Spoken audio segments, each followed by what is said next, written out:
शिव महापुराण की कथा करती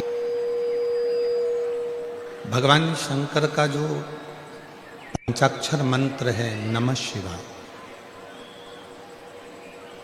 भगवान शंकर का जो षडाक्षर मंत्र है ओम नमः शिवाय, या भगवान शंकर का जो मंत्र है श्री शिवाय नमस्ते, ये जितने भी शिव के जो मंत्र हैं, भगवान शंकर के जितने भी मंत्र हैं, ये ध्यान को केंद्रित करने के लिए।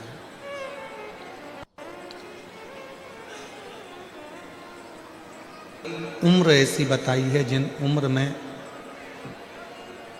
हमें अपने मस्तक पर किसको बिठाना चाहिए, ये बताया गया।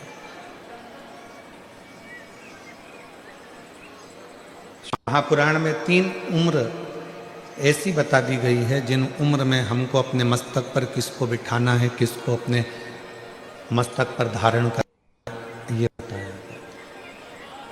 पहले नंबर पर है 15 वर्ष की जब आयु रहती है, तो 15 वर्ष की आयु में अपने पिता को अपने मस्तक पर अर्थात अपने भेजे में, अपने दिमाग में, अपनी बुद्धि में अपने पिता को बिठा कर रखो। दिमाग में होंगे तो हम कहीं गलत जगह पर नहीं जा पाएंगे। एक 15 वर्ष की आयु ऐसी आयु होती है जिसमें बच्चे भटक जाते हैं, बेटा बेटियां मार्ग से भटकने का प्रयास करते। और जिस बेटा बेटी के दिमाग में, बुद्धि में, मस्तक पर पिताजी बैठे होते हैं, अर्थात उसको ये मालूम होता है कि मेरे पिताजी का मान है, सम्मान है, इज्जत है। अगर गलत जगह पर जाऊं तो लोग मेरे पिताजी को क्या कहेंगे, मैं गलत जगह पर खड़ा रहूंगा तो लोग मेरे पिताजी को क्या कहेंगे। 15 वर्ष की आयु में पिता को अपने मस्तक पर बिठा लो, अर्थात अपनी बुद्धि में बिठा लो कि मुझे मेरे पिता की मर्यादा का ध्यान रखना है और अपने पथ को भ्रष्ट नहीं होने देना है, मार्ग को विभाजित करना है।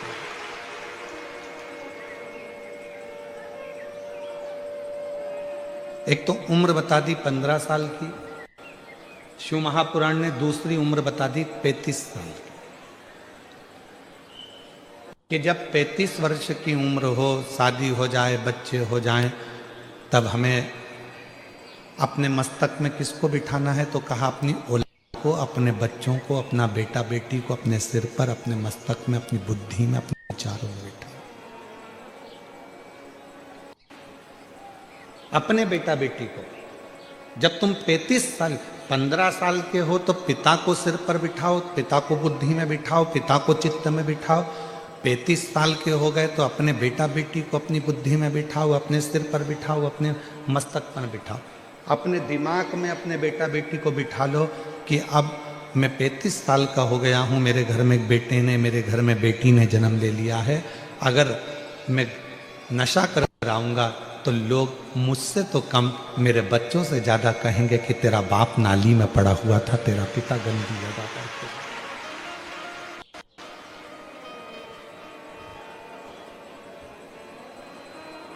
अपने बेटा बेटी को अपनी बुद्धि में बिठाओ कि लोग मुझे कम कहेंगे, मेरे बेटा बेटी को ज़्यादा कहेंगे कि तेरा पिता पागल है, रोड के किनारे पड़ा रहता है, नशा करता है, गलत काम करता है, तेरा बाप ऐसा है, तेरा पिता ऐसा है। तो 15 वर्ष की उम्र में पिता को अपनी बुद्धि में बिठा लो, 35 वर्ष की उम्र में अपने बच्चों को अपनी बुद्धि में बिठा लो, और जब तुम्हारी उम्र फिर 55 वर्ष की हो, 65 वर्ष की हो, 75 वर्ष की हो, तो अपने गुरु को अपनी बुद्धि में बिठा लो कि अगर मैं इस अवस्था में गलत कार्य करूंगा तो मेरे गुरु को कैसे मुख दिखाऊंगा।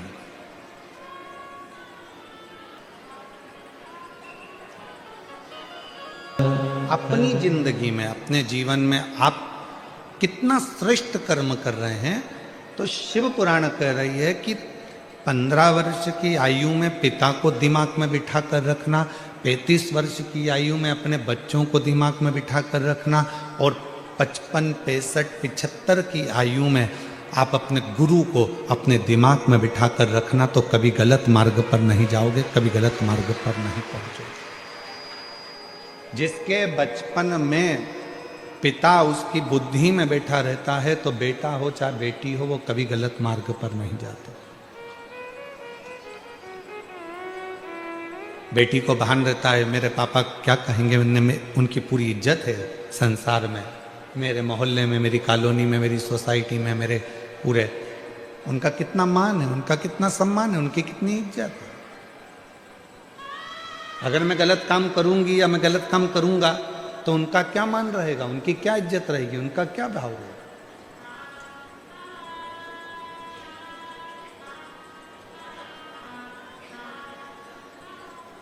जिस बच्चे की जिंदगी में उसका पिता उसकी बुद्धि में बैठा होता है, वो बच्चा कभी गलत काम नहीं कर सकता,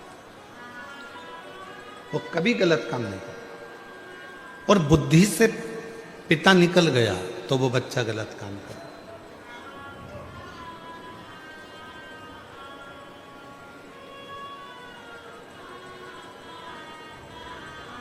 शिव महापुराण की कथा में भगवान गणेश जी का पवित्र चरित्र आता है।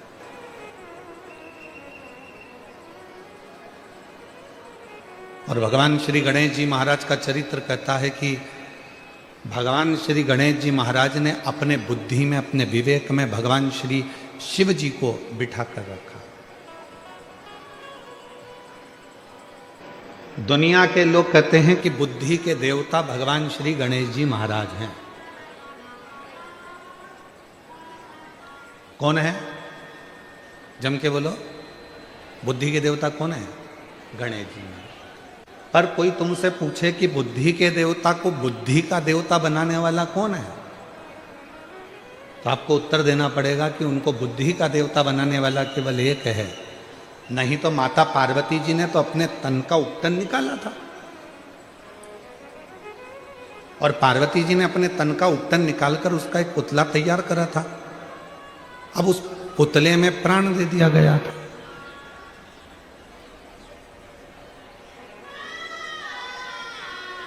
जब उस पुतले में प्राण आ गए, हम आपसे पूछें, जितने मेरे बहन भाई बैठे हैं, आपसे बेटी बेटाओं से पूछें कि तन का आप में से कितने लोग हैं जो अपने तन का उपटन निकालते होंगे और उसको संभाल के रखते होंगे?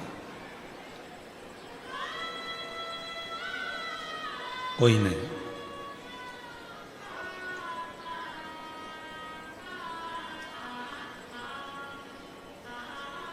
नैन कटर से नैन काट लिए और नैन को फेंक दिया, वो नैन तुमने संभाल के रखे क्या?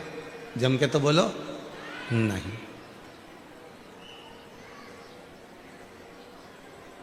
कटिंग करवाई, कटे हुए बाल फेंक दिए, उसको संभाल के रखा क्या?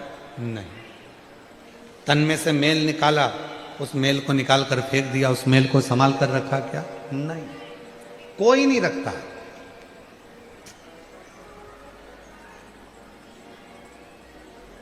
अब उस कटे हुए नख में क्या बुद्धि होगी?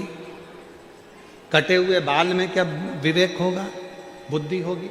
या तन के उस मेल में क्या बुद्धि होगी, क्या विवेक होगा? पार्वती मैया ने अपने तन के उपटन से भगवान श्री विनायक को प्रकट किया, भगवान श्री गणेश जी महाराज को प्रकट किया, और प्रकट कर कर दरवाजे पर ले जाकर बिठा दिया कि अंदर किसी को मत आने देना। परंतु भगवान शंकर उस दरवाजे पर आ गए और भगवान शंकर ने भगवान विनायक की उसी दरवाजे पर 3 परीक्षा ली। दुनिया के लोग कहते हैं कि भगवान ने उसका सिर काट परीक्षा ली बालक से कि बालक तुम कौन हो? तो बालक ने कहा मेरी माता अंदर स्नान कर रही है, मैं उनका पुत्र हूं।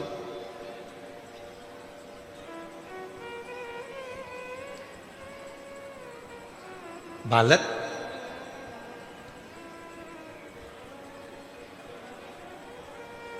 तुम किनके पुत्र हो? मेरी माता अंदर स्नान कर रही है, मैं उनका पुत्र हूं। शंकर भगवान समझ गए कि पार्वती मैया ने भले इस बालक को प्रकट करा पर इसमें बुद्धि नहीं है, इसमें विवेक नहीं है, ये अपनी माता का नाम भी नहीं बता पा रहे। मेरी जीजियों, मेरे जितने जीजा बेटे हैं, जीजियां बेटी हैं, बेटियां बेटी हैं, बेटा बेटे हैं, उनसे निवेदन करूंगा, तुम्हारे घर के बच्चों को तुम्हारे घर में जब उसकी परवरिश करो, दुनिया का कोई काम आए कि ना आए, सबसे पहले उसको अपने माँ बाप का नाम जरूर आना चाहिए कि मेरे पिता का नाम ये है, मेरी माँ का नाम ये है। मैं किस मोहल्ले का रहने वाला हूं, किस कॉलोनी में रहने वाला हूं, किस सोसाइटी में रहने वाला हूं। अगर बच्चा खोता है तो कम से कम मालूम तो पड़ जाए कि यहां का है।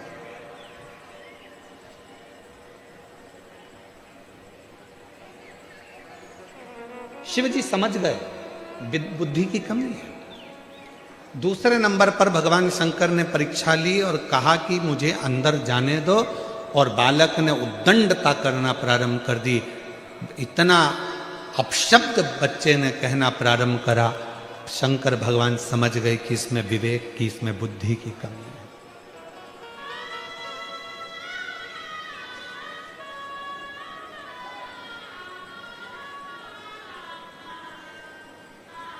मेहमान आए और बच्चों ने झुककर प्रणाम किया तो समझ लेना कि वो बच्चा पहचान में आ जाता है कि इसके घर के संस्कार अच्छे हैं, इसके माँ बाप अच्छे हैं, इसके दादा दादी अच्छे हैं। कोई आया तो इन्होंने प्रणाम किया। संस्कार।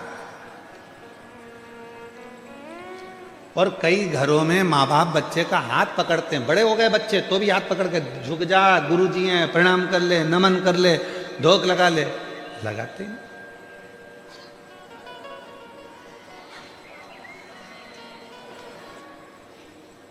सिखाया उतना उद्दंडता हो बच्चों में, मना नहीं। बच्चे बोलने के तेज हो, मना नहीं। बच्चे खेलने के तेज हो, मना नहीं।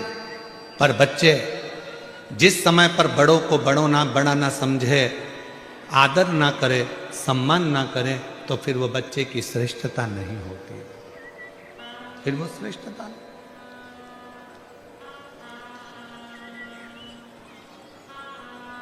शिव जी जान गए ये उद्दंडता कर रहा है, अपशब्द कह रहा है, तो शिव जी समझ गए कि इसमें बुद्धि नहीं है।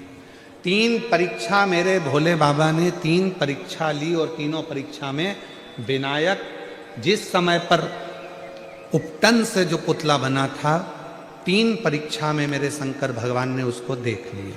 पहले नंबर पर अपनी माता का नाम नहीं बता पाया, दूसरे नंबर पर उद्दंडता में शिवजी को अपशब्द कह दिया, और तीसरे नंबर पर भगवान शंकर ने जैसे ही शस्त्र उठाया मारने के लिए, तो उसने भी अपना शस्त्र उठा लिया शिवजी को मारने के लिए। अंदर कहा, एक बार माता सरस्वती भी अपने स्वरों को भूल गई थी। एक बार माता सरस्वती ने भी अपने स्वर छोड़ दिए थे, स्वर भूल गई थी। श्री शैलम पर पहुंची,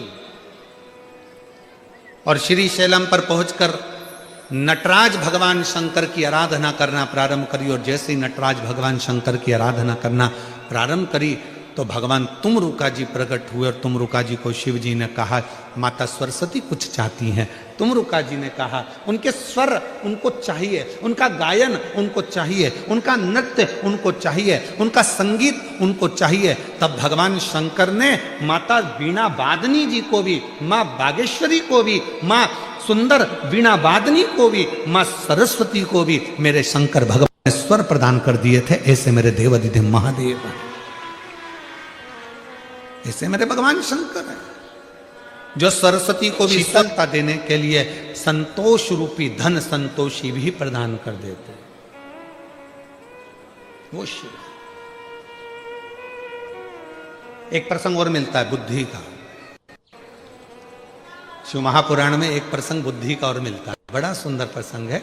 एक संत ने, जो शंकर जी की आराधना करने वाले थे, साधना करने वाले थे, ऐसे एक संत ने संकल्प ले लिया था, 1 वर्ष तक झूठ नहीं बोलूंगा, सत्य पर चलूंगा।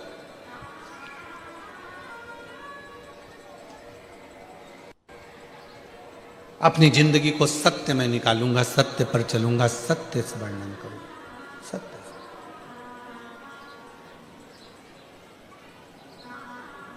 और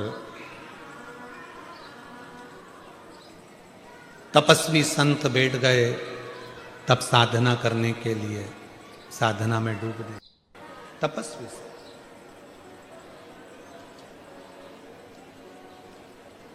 एक लक्ष्य बनाया 1 वर्ष का कि झूठ नहीं बोलूंगा। हम आप लोगों से भी निवेदन करते हैं कि आप शिव जी को मानने वाले जितने भी शंकर जी के भक्त हैं उनसे निवेदन है, पूरे साल आप सत्य नहीं बोल सकते, 6 महीना सत्य नहीं बोल सकते, 3 महीना सत्य नहीं बोल सकते, तो हमारा तो निवेदन है 12 महीने में 12 शिवरात्रि आती है, उस शिवरात्रि के दिन भले आप व्रत करें चाहे ना करें, एक व्रत धारण कर लो कि आज के दिन मैं झूठ नहीं बोलूंगा, सुबह से शाम तक मैं केवल सत्य ही बोलूंगा। आप मत बोलो, हमें मालूम है तुम पूरी साल सत्य नहीं बोल पाओगे, और अगर सही में सत्य बोल दोगे तो हो सकता है कि घर में झगड़ा भी हो जाए। हो सकता है वो एक कथा मिलती है ना कि एक बहुत विद्वान महाराज, बहुत विद्वान पंडित जी, इतने विद्वान लोग कहते थे इतने विद्वान पंडित जी तो मरेंगे तो सीधे स्वर्ग जाएंगे, और पंडित जी मरे तो नरक चले गए। अब इतने विद्वान पंडित जी जब नरक गए तो नरक में मोहल्ले के लोग भी गए बहुत सारे, तो उन्होंने पूछ लिया क्यों पंडित जी, तुम तो इतनी बड़ी सोसाइटी में रहते थे, तब भजन करते थे, तब प्रवचन करते थे, इतनी कथा कहते थे, और तुम मरने के बाद में नरक आ गए, तुम्हें तो स्वर्ग जाना था, आखिर तुम नरक क्यों आए? पंडित जी बोले मेरी ओर नहीं आया, मेरी पत्नी के कारण नरक आया। तो तुम तुम्हारी पत्नी के कारण नरक क्यों आए? तो कहा मैं बस कहीं पर भी निकलता था, रोज सुबह के समय पर मेरी पत्नी तैयार होकर आती और मुझसे पूछती कि मैं कैसी लग रही, बस उसी के चक्कर में मैं नरक पहुंच गया। तो तुम उसके चक्कर में नरक कैसे पहुंच गए? तुम मेरे को रोज सुबह से मेरी पत्नी पूछती मैं कैसी लगती हूँ, और मुझे बोलना पड़ता था तू बहुत अच्छी लगती है। मतलब मेरे को रोज सवेरे सवेरे एक झूठ बोलना पड़ता था, लगती अच्छी नहीं थी फिर भी कहना पड़ता, इसी के चक्कर में मैं नरक पहुंच गया। बस वो एक चक्कर था। तो मेरी जीजियों, आप लोगों से भी निवेदन है, मेरे जीजा जी से रोज मत पूछा करो कि मैं कैसी लग रही हूँ, वो बापड़ा तुम्हारे चक्कर में स्वर्ग की जगह नरक पड़ी जावे, कहा मतलब था मैं कैसी है? ये मेरी, और अगर झूठ बोलता हूं तो मेरा साल भर का व्रत बेकार हो जाता। अगर झूठ बोलता हूं तो मेरा वर्ष भर का व्रत बेकार हो जाता।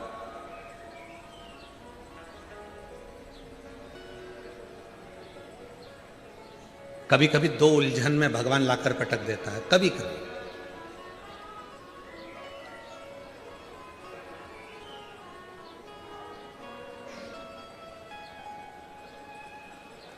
और वो 2 उलझन में परमात्मा ने लाकर छोड़ दिया सत्य के साथ। कसाई पूछ रहा है बाबा जल्दी बताओ मेरी गाय देखी क्या? अगर बता दूंगा तो गाय कट जाएगी, गौहत्या माथे चढ़ जाएगी, और अगर नहीं बताऊंगा, झूठ बोल दूंगा तो ये लगेगा कि मैंने 1 साल का नियम लिया था, मेरा सत्य चलेगा। अब ऐसी उलझन में करूं क्या?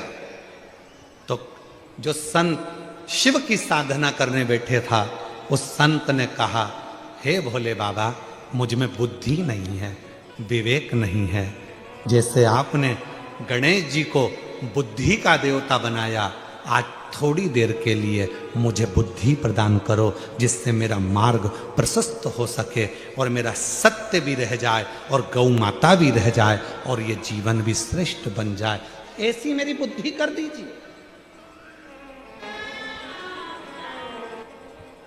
और जिस समय पर आप उलझन में फंसे, जिस समय पर आपका विवेक काम ना करे, जिस समय आपको लगे कि मैं बहुत बड़ी उलझन में फंस गया हूं, अब मेरे पास में निर्णय नहीं हो पा रहा, उस समय पर थोड़ी देर शंकर भगवान के मंदिर में जाकर बैठना, और अगर मंदिर ना जा सको तो अपने घर में बैठना और श्री शिवाय नमस्तुभ्यम का उच्चारण करना। नमः आय का उच्चारण करना, ओम नाद करना और ओम नमः शिवाय का उच्चारण करना।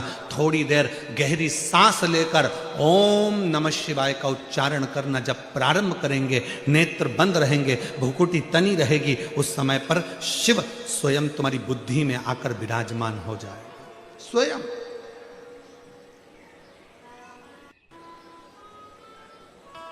लंबी श्वास के साथ में जब ओम का नाद निकलता है, ओम का, दोनों हाथों को नेत्रों पर लगाइए और ब्रह्मांड को अपने मस्तक के बीच में अपने हाथ का स्पर्श करिए। शिव हमारी बुद्धि को केंद्रित करते हैं। आपको कुछ देर के लिए ऐसा लगेगा जैसे कोई बिंदु मेरे सिर के अंदर घुस रहा है, प्रवेश कर रहा है, कोई बिंदु मेरे भीतर आ।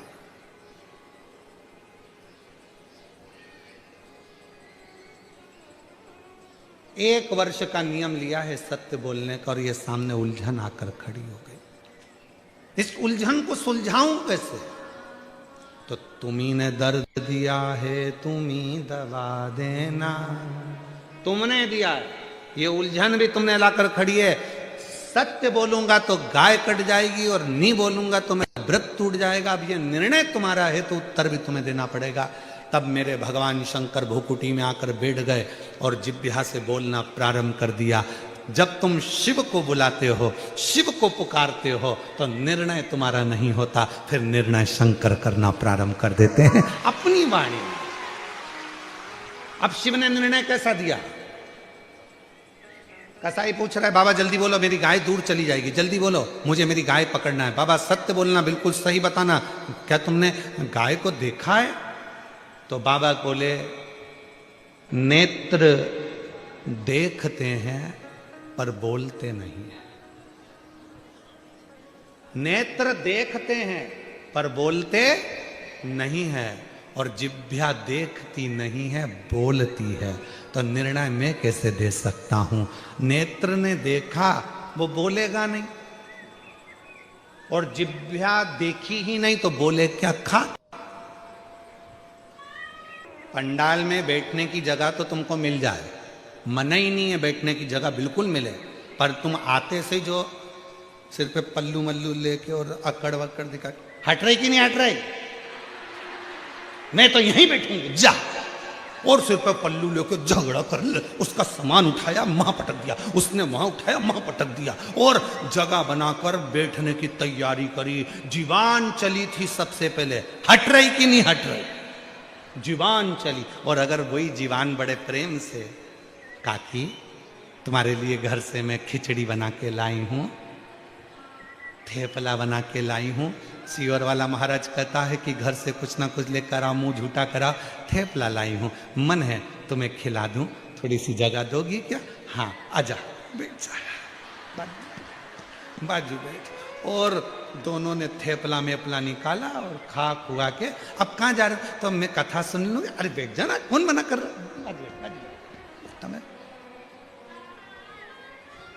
थेपला और फाफड़ा तो इतना कमाल करता है कि लोचे की तो जरूरत ही नहीं पड़ती, इतना काम कर दिया। अब तुम प्रेम की भाषा, प्रेम की भाषा।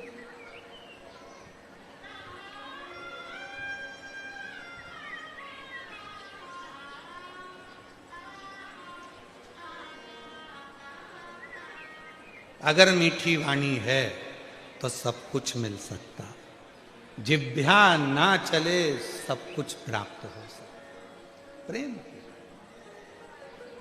सबसे ज्यादा ट्रेन में अगर दोस्ती होती है तो तंबाकू खाने वालों की होती है। ठीक बोले हैं हम तुमसे इसलिए बोले, तुम उत्तर प्रदेश से आते होगे तो कभी कभी तुम्हारी ट्रेन में भी देखना।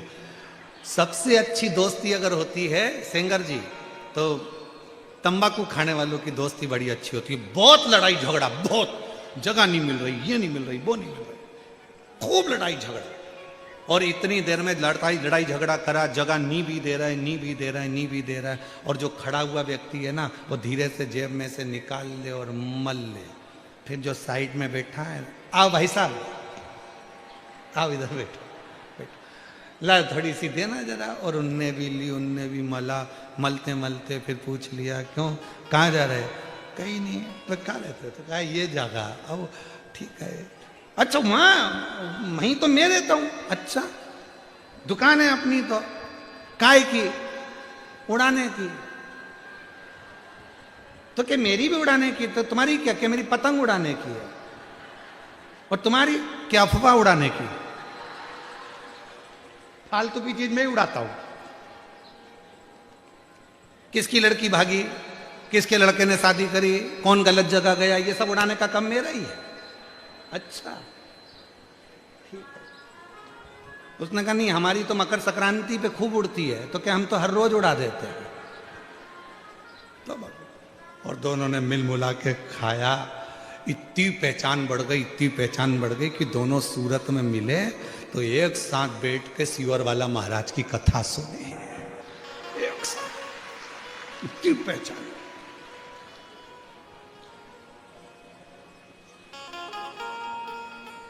अभी ट्रेन के लोग देख रहे थे, इतनी भयंकर लड़ाई चल रही थी कि जूता चप्पल चल जाते, एक दूसरे की गिरबान पकड़ ली, लड़ लिए, झगड़ लिए। पर वो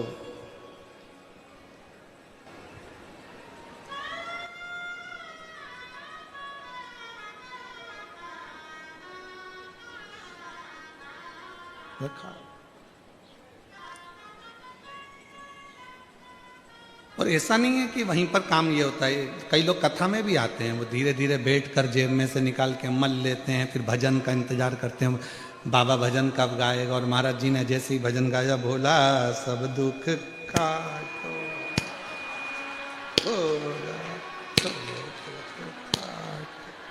और जैसे ही महाराज जी ने कहा हार हार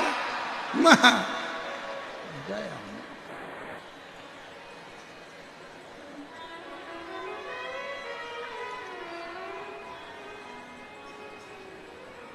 इतनी समझदार, ये उसकी कृपा है। तो निर्णय कौन देगा? शिव। बुद्धि कौन देगा? शिव। चरण उसने दिए हैं तो पथ कौन देगा? शिव। पेट उसने दिया है तो भोजन कौन देगा? शिव। नेत्र उसने दिया है तो एक बार दर्शन कौन देगा? तो वो शिव देगा, कभी ना कभी देगा। विश्वास प्रबल, विश्वास। और विश्वासी तो शिव है। किसी की सामर्थ्यता नहीं है कि कोई तुम्हारे ऊपर जादू करे, कि टोना करे, कि टोटका करे। ये भ्रम हमारा, ये भ्रांति हमारे भीतर।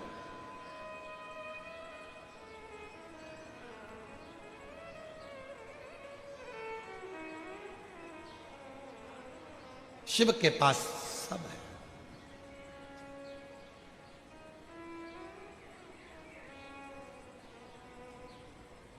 हमारे निकलेश जी बड़ा सुंदर एक भाव कहते हैं महाराज,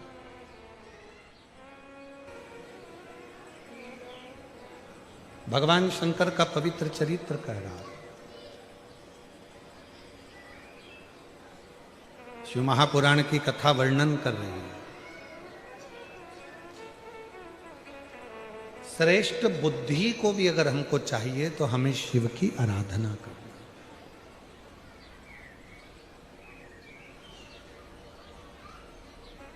श्रेष्ठ बुद्धि।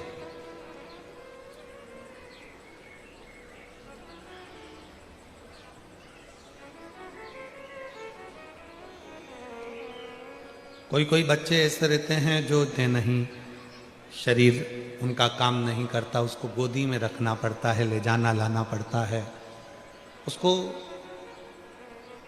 अपनी इंद्रियों का भी ध्यान नहीं रहता कि उसको वॉशरूम आई है, कि उसको कुछ खाना है या पीना है या कुछ, उसको सुध नहीं। उन बच्चों के लिए भी शिव महापुराण में एक बड़ा सुंदर सा प्रसंग आता है। अगर आपकी कॉलोनी में, आपकी सोसाइटी में, आपके मोहल्ले में, आपके आसपास के क्षेत्र में इस तरह के अगर बच्चे रहते हैं तो उनके माँ बाप को चाहिए कि शिव को भगवान शंकर को जो बेल होता है, बेल देखा है आप लोगों ने? इधर सूरत गुजरात में क्या बोलते हैं, बेला ही बोलते हैं। तो बेला का जो फल होता है, उस फल के अंदर का जो गुर्दा होता है, फल के अंदर का जो गुर्दा होता है, उस गुर्दे को सुखाकर उसको बाद में जलाकर उसकी भस्म अच्छी पीस कर तैयार करो।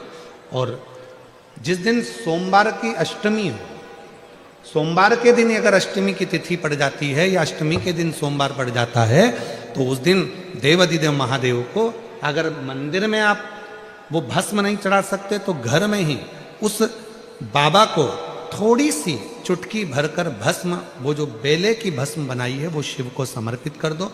उसी भस्म को निकालकर उठाकर जो डब्बी में ज़्यादा भस्म है उसी में उसको डाल लो, और उस भस्म को बिल्कुल पिसी बारीक एकदम महीन भस्म को, जो बच्चा राल टपकाता है या उसका शरीर का विकास नहीं होता है, शरीर कमजोर है, वो उठ नहीं सकता, बैठ नहीं सकता, इंद्रियों का भान नहीं रहता, उस बच्चे को यदि थोड़ी थोड़ी भस्म प्रदोष समय के पहले, प्रदोष काल के पहले, शाम के समय के पहले अगर उस भस्म को थोड़ी सी मात्रा में, जरा सी मात्रा में अगर उसकी जिह्वा पर लगाया जाए तो धीरे धीरे उसकी इंद्रियां काम करना प्रारंभ कर देती है। इंद्रियां काम करती हैं। एक मलुक नाम का एक लड़का था, उसका दोस्त शिव जी का बड़ा भगत था। शंकर भगवान के मंदिर में वो रोज जाता, रोज जल चढ़ाता, शिव जी की आराधना करता, साधना करता, भजन करता, और ये दिन रात उस पर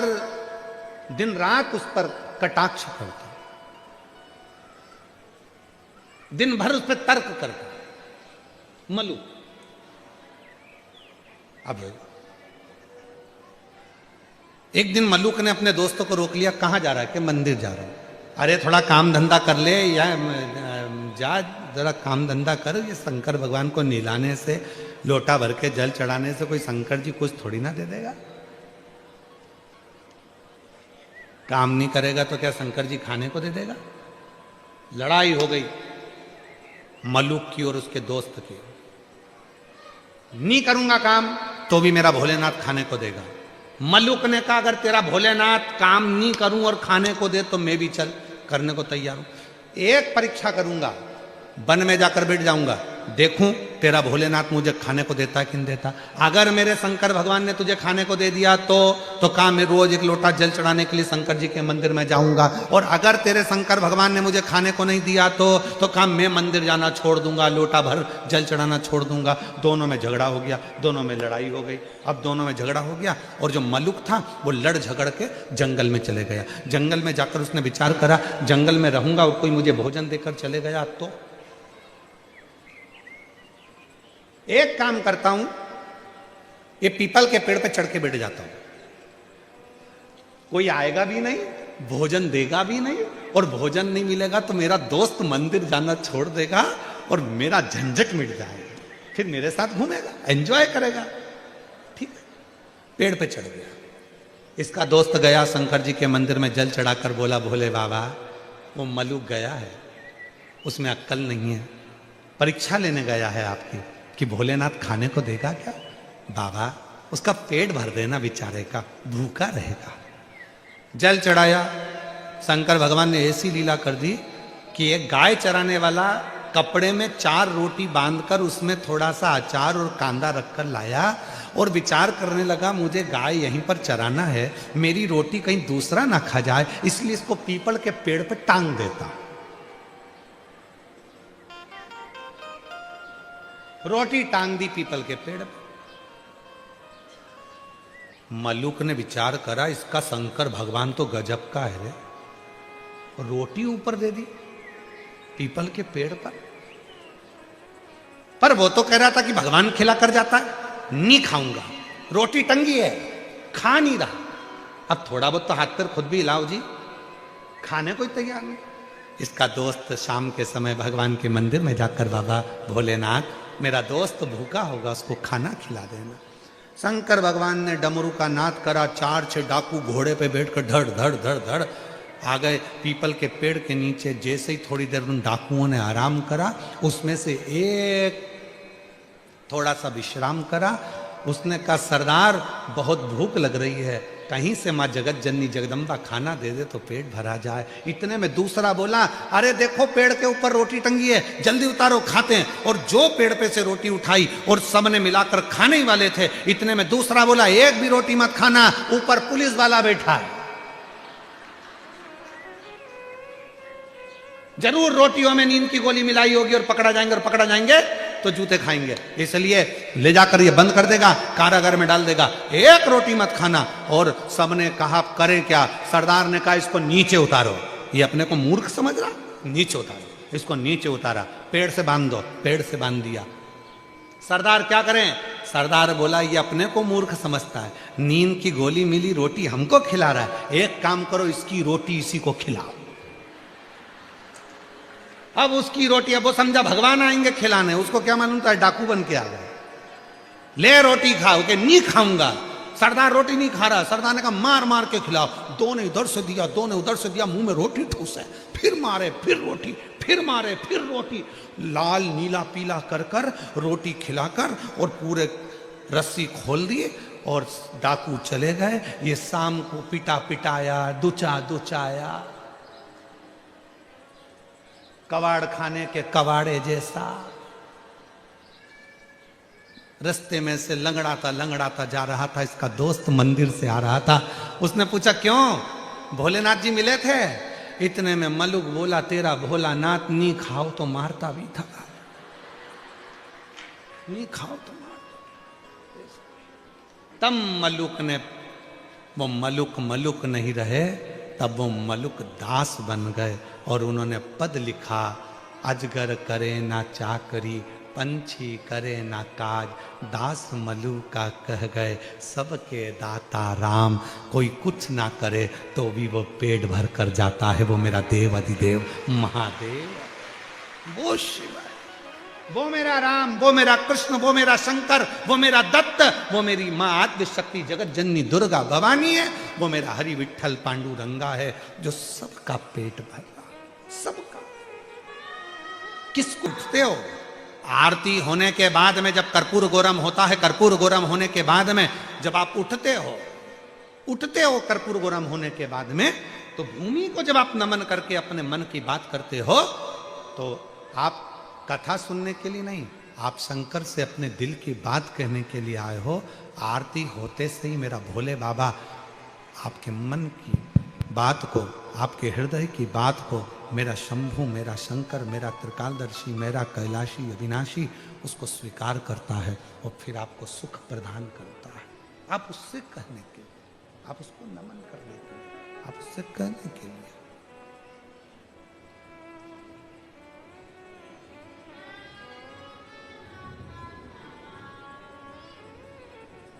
उससे निवेदन करने के लिए।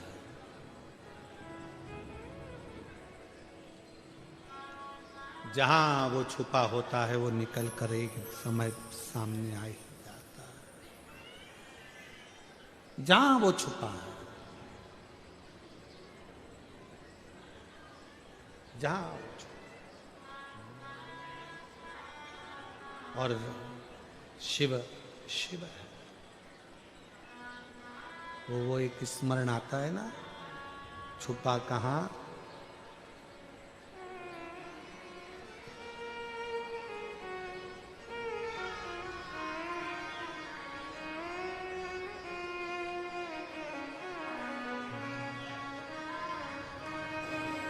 शिव महापुराण की कथा वर्णन करती है।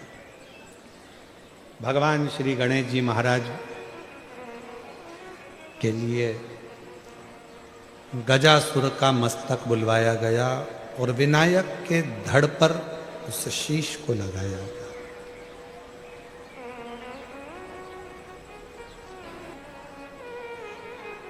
सारे देवताओं ने वर भी दिया, आशीर्वाद भी दिया भगवान श्री विनायक को कि हम तुम्हें ये अस्त्र देते हैं, हम तुम्हें ये शस्त्र देते हैं, हम तुमको ये वर देते हैं, हम तुमको वो वर देते हैं। पर मेरे देवादिदेव महादेव भगवान शंकर ने कोई वर अगर भगवान श्री गणेश जी महाराज को दिया है तो सबसे बड़ा वर दिया कि हम तुम्हें बुद्धि का देवता बना देते हैं, हम तुम्हें बुद्धि प्रदान करें।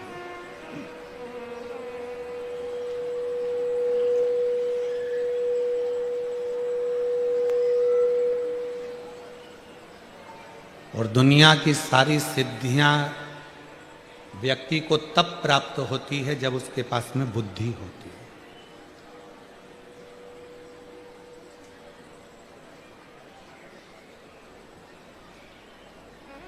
हम लक्ष्मी को पकड़ते हैं, सरस्वती को छोड़ देते हैं, पर शिव महापुराण की कथा कहती है जिसने अपने जीवन में सरस्वती को पकड़ लिया, बुद्धि को, विवेक को, अच्छी शिक्षा को। और हम फिर निवेदन कर रहे हैं इस व्यासपीठ से, जो पहले करा आज फिर कहते हैं, आपकी जितनी सामर्थ्यता है उससे दुगनी सामर्थ्यता के साथ में आपको अपने बेटा और बेटी को पढ़ाना चाहिए। अपने बच्चों का शिक्षा अध्ययन, आप भले सरकारी स्कूल में पढ़े हो, आप भले कैसे भी स्कूल में पढ़े हो, आप चाहे भले गांव में रहकर पढ़े हो, भले आप अपना जीवन कैसे भी निकाला हो, पर इस व्यासपीठ के माध्यम से एक निवेदन करेंगे कि आज का आने वाला समय इतना विचित्र है। उस समय में आपका बच्चा यदि पढ़ने में होशियार नहीं होगा, आपकी बेटी पढ़ने में होशियार नहीं होगी, तो आने वाले समय में उसको प्रथमता प्राप्त नहीं हो सकती। इसलिए निवेदन है, जितनी आपकी सामर्थ्यता है उस सामर्थ्यता के हिसाब से आप अपने बच्चे को दुगनी सामर्थ्यता के हिसाब से पढ़ाने का प्रयास करो, जिससे अच्छी विद्या आपके बच्चों में होगी तो आने वाले समय में उसको लक्ष्मी के पीछे नहीं भागना पड़ेगा, लक्ष्मी उसके पास आकर स्वयं खड़ी हो। अच्छी शिक्षा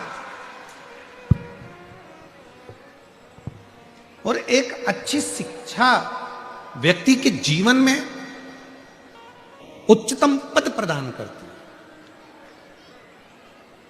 कि कोई पढ़ाई कर रहा हो, तुम्हारी बेटी चाहे अच्छे जॉब कर रही हो, अच्छी पढ़ाई कर रही हो, भले विदेश में रह रही हो चाहे अपने देश में रह रही हो, उसको एक बात जरूर कहना, हो सकता है कि मेरा शरीर में जिंदा हूं जब तक तो तेरे साथ में हूं,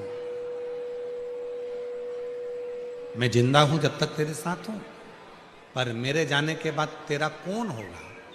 तो अपने बच्चों को अपने जाने से पहले शंकर भगवान से ऐसा संबंध जोड़ जाना कि वो संबंध तुम चले भी जाओ तो शंकर और पार्वती माँ बाप बनकर हमारे बच्चों की परवरिश करते रहे, हमारे बच्चों को संभालते। एक संबंध माता पिता जैसा संबंध अपने बच्चों का शिव से जोड़कर जाए।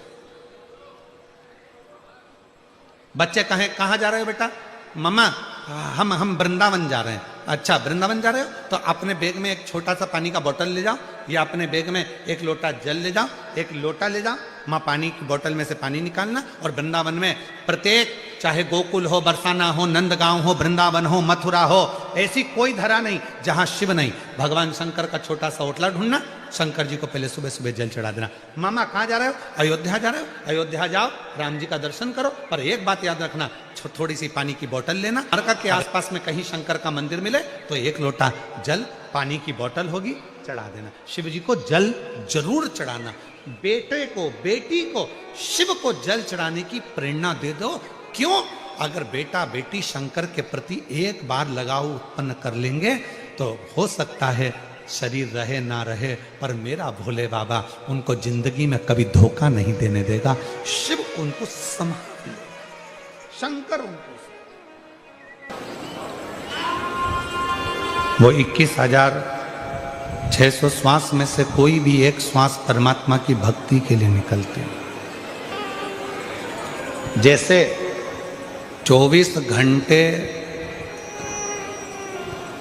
घंटे आप बोलते हो, कुछ ना कुछ अपनी भाषा में बात करते हो, परिवार में रहकर कुछ चर्चा करते हो, पर शिवपुराण की कथा कहती है कि 24 घंटे में से कोई एक पल 24 घंटे में से कोई एक पल हमारी वाणी का, हमारी जिह्वा का ऐसा होता है जिस पल में, जिस वाणी में सरस्वती हमारी जिह्वा पर विराजमान होती है।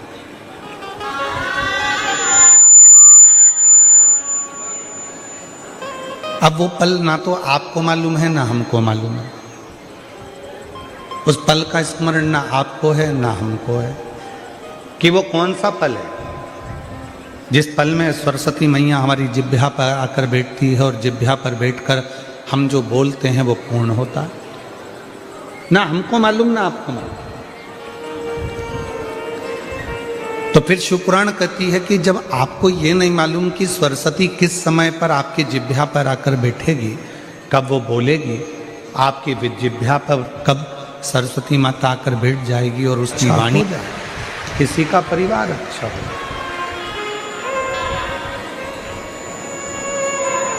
हो सकता है। सरस्वती हमारे जिह्वा पर, हमारे मुख पर 24 घंटे में से एक बार, एक क्षण के लिए आती है। जब हम वो वाणी में कुछ ना कुछ बोलते हैं तो सरस्वती सिद्ध होकर कुछ कह जाती है, कुछ बोल जाती है।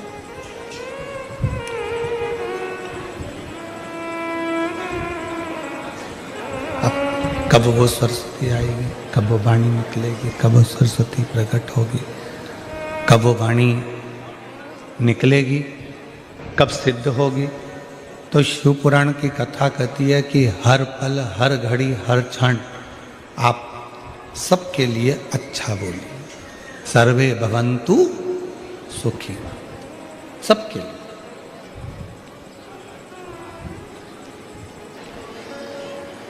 पर 33 कोटि देवता में केवल एक देव अधिदेव महादेव ऐसे हैं जो विश्व कल्याण की कामना करते हैं।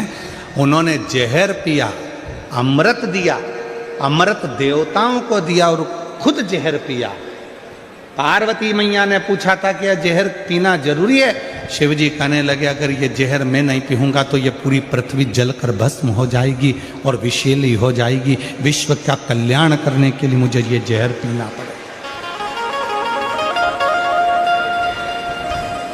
अगर मुझे विश्व का कल्याण करना है तो ये जहर पीना जरूरी है और ये जहर मुझे पीना पड़ेगा।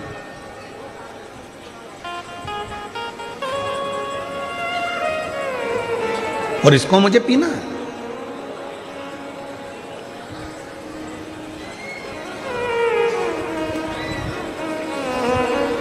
पर एक निवेदन और करूं इस व्यासपीठ से, दुनिया के लोग भले कहते हों अपने अपने कल्याण की बात करें, मना नहीं है, पर एक पूरे घर में, पूरे परिवार में घर की जो स्त्री होती है, घर की जो नारी होती है, घर की जो माँ होती है, घर की जो बहू होती है, घर की जो बेटी होती है, घर में रहने वाली एक स्त्री केवल एक ऐसी होती है जो अपने पूरे परिवार के कल्याण की बात करती है और जो व्रत साधना उपास करती है वो पूरे परिवार के लिए करती है। एक स्त्री, एक नारी, एक महिला, वो विश्व कल्याण की ही बात करेगी, वो संपूर्ण परिवार के कल्याण की बात करेगी।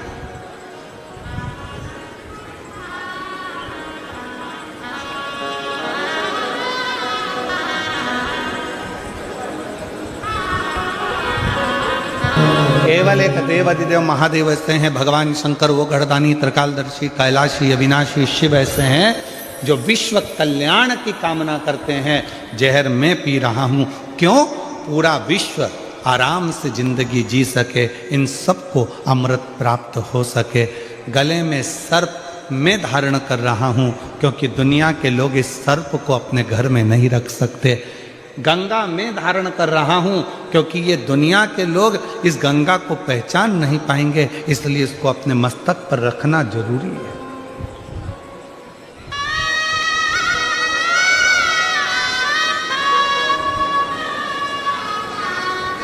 अपने शीश पर रखना बहुत जरूरी है।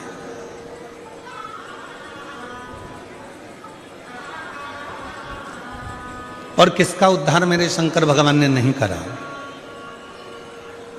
जरा विचार करिएगा। एक बड़ी सुंदर कथा शिव पुराण में आती है गजासुर की। गजासुर की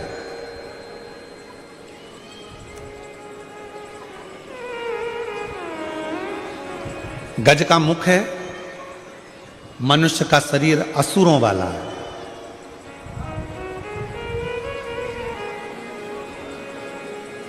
और एक बार उसके मन में आ गया था कि शिव की आराधना के सिवा कोई सार तत्व दुनिया का नहीं है, तो उसने असुर होने के बाद भी भगवान शंकर की आराधना करी, शिव की साधना करी। शिव साधना में डूबा वो, भगवान शंकर की आराधना में डूबा वो गजासुर गया कि भगवान शिव को प्रकट होना पड़ा।